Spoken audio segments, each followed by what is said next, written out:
Hello friends, welcome to our channel. और हम बात करने वाले हैं इंडिया बुल्स हाउसिंग फाइनेंस के बारे में। आज इसमें बहुत ही अच्छी वॉल्यूम के साथ बाइंग दिखाई दी और उसके पीछे रीजन भी वही है। तो देखिए उसके बारे में बात करेंगे। देखिए आज इसने इंटरडे हाई लगाया था 169.55 और क्लोजिंग दी है 156.35 पे।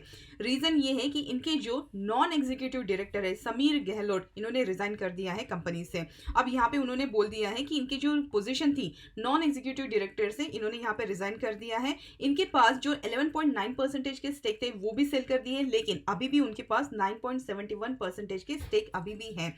और ये भी कह दिया है कि by the end of current financial year ये जो बोर्ड ऑफ कंपनी है यहाँ से भी रिजाइन कर देने वाले हैं। अब इंडिया बुल्स कंपनी ने यहाँ पे बोल दिया है कि जो भी day to day affairs operation activities होती है ये अभी प्रोफेशनल से मैनेज होगी। इसमें अभी जो भी प्रोमोटर्स बाहर निकल गए हैं वो इस एक्टिविटीज में इन्वॉल्व नहीं रहेंगे। मतलब अभी जो समीर गहलोत है ये किसी भी प्रकार के जो भी मैनेजमेंट की एक्टिविटीज होगी उसमें इन्वॉल्व नहीं रहने वाले हैं। इसी के साथ इनके पास जो भी अभी स्टेक्स बचे हैं उनको अभी बोल दिया गया है कि रिक्वेस्ट किया है कि ये जो होल्डिंग है इसको क्लासिफाइड कर देनी चाहिए एज अ पब्लिक। जैसे ही ये जो क्लासिफाइड कर देंगे इसको पब्लिक, तो इसके ऊपर समीर गहलोत जो है उनका कोई कंट्रोल नहीं रहेगा, जो कि बहुत अच्छी बात रहेगी। मतलब इसको वे बेच वगैरह नहीं सकेंगे। तो चलिए थोड़ा फ्लैशबैक के बारे में भी थोड़ा जान लेते हैं। जब समीर गहलोत यहाँ पे अपने पोस्ट पे थे तब यहाँ पे ईडी ने कंडक्ट की थी रेड इंडिया बुल्स फाइनेंस के सेंटर है वहां पे। और ये जो रेड है ये कनेक्शन के साथ मानी जाती है कि prevention of money laundering case. तो यहाँ पे हुआ ये था कि India bull housing finance company ने रियल एस्टेट के नाम से यहाँ पे लोन उठाया था और ये लोन का जो पैसा है वो उन्होंने अपना ही स्टॉक जो है उसको भगाने में लगा दिया। तो ये 2012 से 14 के बीच में ये ड्यूरेशन में ये हुआ था जब इंडिया बुल्स फाइनेंस का स्टॉक इतने तेजी से भागा कि बहुत ही ज्यादा तेजी से भागा। लेकिन जब ये यहाँ पे एफआईआर लॉन्च हो गई और उसके बाद इन्वेस्टिगेशन हो गया तो उसी तेजी से यहाँ पे ये स्टॉक में भारी गिरावट आते हुए भी दिखाई दी थी।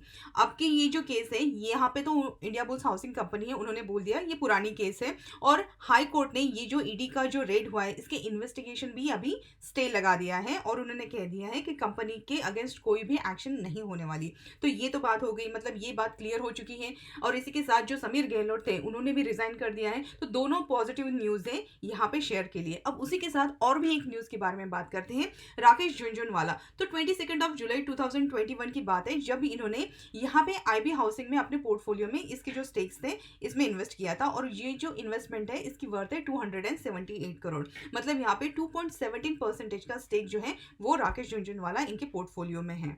और एक्सपर्ट्स की अगर हम राय माने तो इन्होंने यहाँ पे बाय ऑन डिप की स्ट्रेटेजी अपनाने को कहा था जब ये स्टॉक जो था 200 के आसपास रेंज कर रहा था। अब तो ये बहुत नीचे आ गया है, लेकिन अगर एक्सपर्ट्स की राय माने तो लॉन्ग टर्म के बेसिस पे उन्होंने टारगेट दिया है 440 का।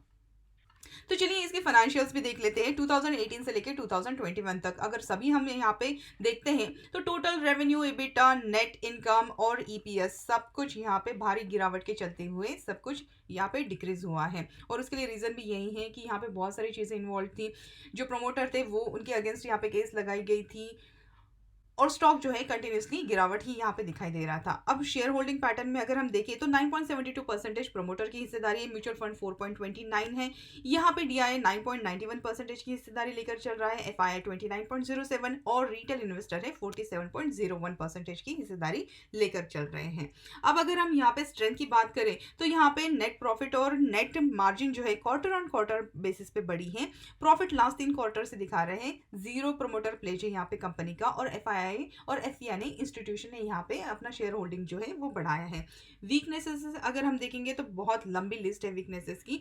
यहाँ पे प्रोमोटर ने अपनी हिस्सेदारी कम कर दी थी। इसी के साथ ROC, ROE, ROA continuously last 2 साल से डिक्रीज हो रहे थे। कैश जनरेट नहीं हो पा रही थी, नेट कैश अगर हम देखें तो लास्ट 2 साल से घट रही थी और quarterly results year on year basis पे कम हो रहे थे। कंपनी का हाई डेप्ट हो गया और उसी के साथ यहाँ पे annual net profit, book value और रेवेन्यू नेट प्रॉफिट कंटिन्यूसली 2 साल से घटते हुए दिखाई दे रहे थे और जो प्राइस है उसमें भी वीक मोमेंटम यहाँ पे दिखाई दिया।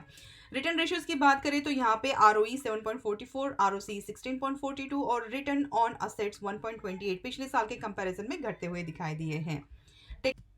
तो बात करते हैं यहाँ पे डेली चार्ट की। यहाँ पे जो ट्रेंड लाइन सपोर्ट मैंने ड्रॉ करके रखा है इसके पहले भी 128 की जो लेवल है यहाँ से स्टॉक ने बहुत ही अच्छा बाउंस बैक दिया है और एग्जैक्टली उसी ट्रेड लाइन सपोर्ट का यहाँ पे सहारा लेते हुए जो स्टॉक है पुल बैक दिखा रहा है। अब यहाँ पे जो 155 के लेवल है बहुत ही इंपॉर्टेंट है। अगर ये स्टॉक यहाँ पे ये जो लेवल है सस्टेन करता है तो बहुत जल्द इसमें 180 से लेके 200 के लेवल्स भी दिखाई दे सकते हैं, क्योंकि यहाँ पे न्यूज जो है वो पॉजिटिव है। जो इसके अगेंस्ट कंपनी के अगेंस्ट यहाँ पे जो एंटी मनी लॉन्ड्रिंग का केस चल रहा था और अभी इनके जो लॉयर है, कंपनी के लॉयर है, उन्होंने कह दिया है कि कंपनी के अगेंस्ट अभी कोई भी एक्शन नहीं होने वाली और ईडी का जो इन्वेस्टिगेशन था उसके ऊपर भी यहाँ पे कोर्ट ने स्टे ऑर्डर लगा दिए हैं।